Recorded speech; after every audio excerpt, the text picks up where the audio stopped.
Bulan berreciğimiz kapırmacıklar alıyaz. Şöyle de bulan grillde pişireceğiz, marinovkacı edip. Koyun kapağı berre. Koyun. Bu berre, koyun kapağı, küçük berreler var. Berre demek ne? Berre demek, küçük koyun demek.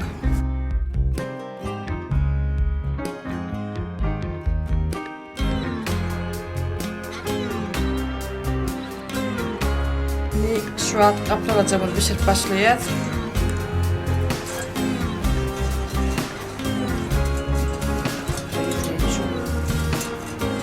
Ne için yapsaydı?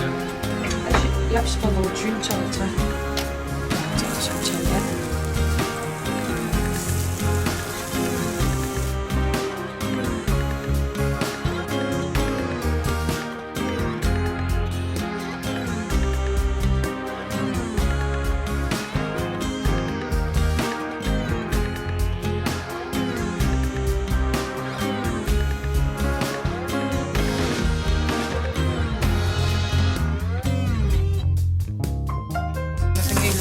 Aileyem.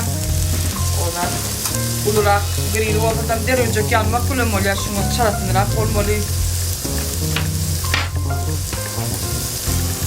Yavaş yağlıyor. Yağlarında yumuşacık kolar yağlıyor. Yağ fazla. Hava, yağlar. Yağ olsa yumuşak oluyor. Yumuşacık oluyor. Etem ağır başladık. Onlar etmeliler, kovurmalılar. Şu kapı olmalı yağlı çalacak. Kanlıca oldu. Çok spor varyansa o da hiçbir şey. Devre adamlar diyor, katıcı olmalı. Hava soğuşucu olmalı. İyiyenge de yumuşacık olmalı.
Güzel.